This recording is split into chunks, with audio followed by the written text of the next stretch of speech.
దాసనారాయణరావు గారితో కూడా నేను ఇక్కడ దాసనారాయణరావు గారు ఒక స్టేజ్లో నేనే ఇక్కడ ఉండేవాడిని, నారాయణరావు గారు తర్వాత వచ్చారు ఇక్కడికి.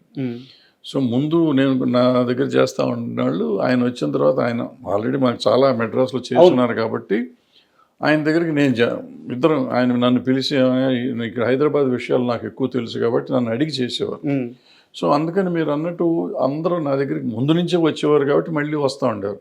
అన్న సార్కి చెప్పండి అని ఎవరు, నేను చేయగలిగిన నేనే చేసేవాడిని, ఆయన దగ్గరికి తీసుకెళ్ళేవాడిని కాదు. లేదంటే ఆయనతో అవసరం అయితే ఆయనతో చెప్పించేవాడిని.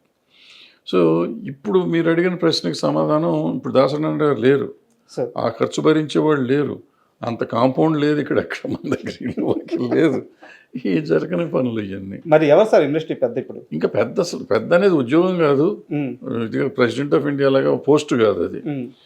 ఆయనకి తెలియకుండా ఇప్పుడు ఒక మనిషి ఒక దాసనారాయణరావు అవ్వలేడు నాకు తెలిసి. ఎవరు? ఒక దాసనారాయణరావు కానీ ఒక ఎన్టీ రామారావు కానీ అసలు ఈ ప్రపంచంలో, భూ ప్రపంచంలో ఇంకోళ్ళు అవరు, ఇంపాసిబుల్ అది.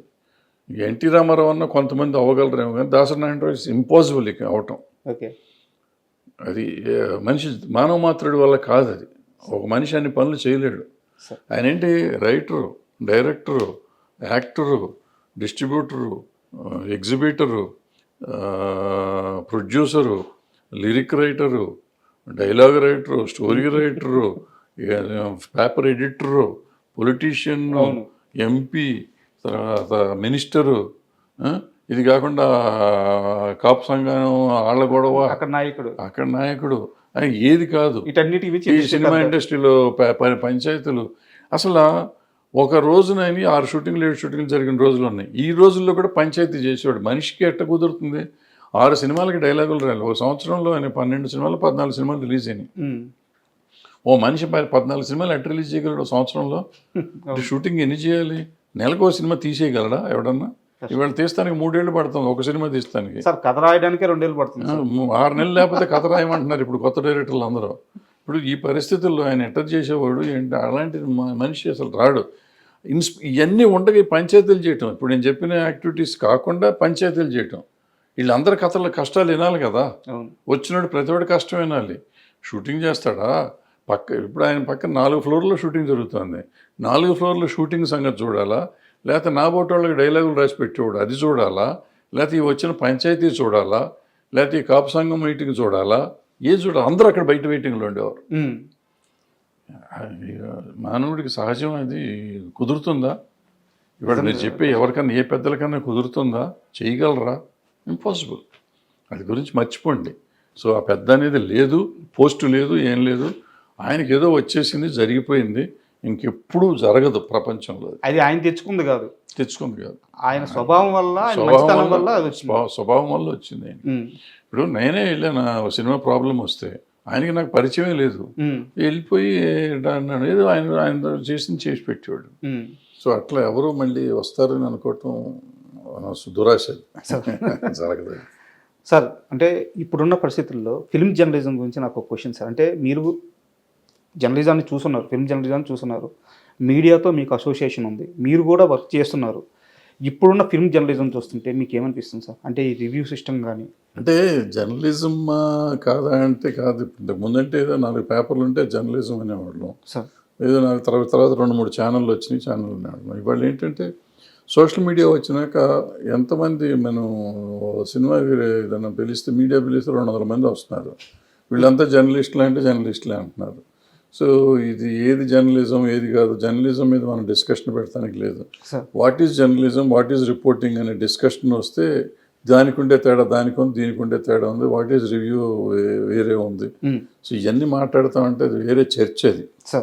సో వీళ్ళల్లో ఎవరు రివ్యూవర్స్ కాదు, వీళ్ళు ఎవరు క్రిటిక్స్ కాదు, వీళ్ళలో మెజారిటీ, అందరూ కాదు, అందులో కొంతమంది నిజమైన క్రిటిక్స్ ఉన్నారు, నిజమైన రివ్యూవర్స్ ఉన్నారు. సో వీళ్ళందరినీ మనం సీరియస్గా తీసుకోవటం అనవసరం. ఎందుకంటే వాళ్ళు యూట్యూబ్ వచ్చినాక అది అందరికీ కొంతమందికి ఉపాధి అయిపోయింది.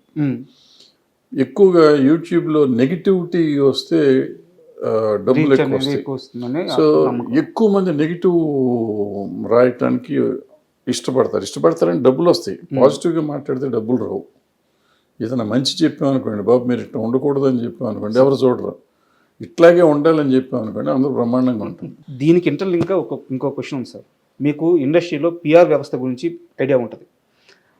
రీసెంట్గా నాగవంశీ గారు, సితారా నాగవంశీ గారు మాట్లాడుతూ పిఆర్స్ మమ్మల్ని బ్లాక్మెయిల్ చేస్తున్నారు. అంటే సార్ మనం ఆ పని చేయకపోతే సినిమాకి బ్యాడ్గా రాస్తారు, సార్ మనం వాళ్ళకి బ్యాన్ కార్డ్స్ ఇవ్వకపోతే సినిమాకి బ్యాడ్గా రాస్తారు, సార్ మనం ఈ ఫంక్షన్ చేయకపోతే సినిమాకి బ్యాడ్గా రాస్తారు అని ఆయన ఓపెన్గా చెప్తున్నారు. పిఆర్ వ్యవస్థ నిర్మాతలను బ్లాక్మెయిల్ చేస్తుంది, వీళ్ళ కోడ్ పర్లేక మేము అదనంగా ఇంకో 30-40 లక్షలు ఖర్చు పెట్టాల్సి వస్తుంది. అంటే ఏ నిర్మాతకు కూడా ఇప్పుడు ఆయన మాటల ప్రకారం నిర్మాతలకి పిఆర్ వ్యవస్థను కానీ ఈ ఫిల్మ్ జర్నలిజంలో సోకాల్డ్ జర్నలిజం చెప్పుకుంటున్న వాళ్ళని కానీ ఎంటర్టైన్ చేయాలని ఏ నిర్మాతకి లేదు. అంటే నిర్మాతలను బ్లాక్మెయిల్ చేసే స్టేజ్కి ఈ పిఆర్ వ్యవస్థ కానీ ఫిల్మ్ జర్నలిజం కానీ వెళ్ళిందే. అసలు ఆ మాట తప్పది. ఇప్పుడు బ్లాక్మెయిల్ చేయబడే పరిస్థితులు నేను ఉన్నానా లేదా? నేను ఒక నిర్మాతగా నా కంటెంట్ని నేను నమ్మాలి. సార్ నేను ఎవరిలో చెప్పిన మాట విని చేయాల్సిన అవసరం లేదు. నాకు అవగాహన ఉండాలి. నేను సినిమా తీసినప్పుడు నేను ఇది చేస్తే ఇది ఉంటుంది, ఇది చేస్తే ఇది ఉంటుంది. సలహాలు తీసుకోవటం తప్పులేదు, సలహాలు ఎవరైనా చెప్తే వినటం తప్పులేదు. బట్ సలహాని ఎంతవరకు మనం వాడుకోవాలి అనేది మనం ఆలోచించుకోవాలి. పిఆర్లు ఏదో చెప్తూ ఉంటారు. ఇప్పుడు ఏమవుతుంది, ఇప్పుడు నేను ఏం చేస్తాను, సినిమా తీశాను అనుకున్నాం ఫర్ ఎగ్జాంపుల్. ఆ సినిమా తీసినాక ఒక సినిమా ఫ్లాప్ అయింది.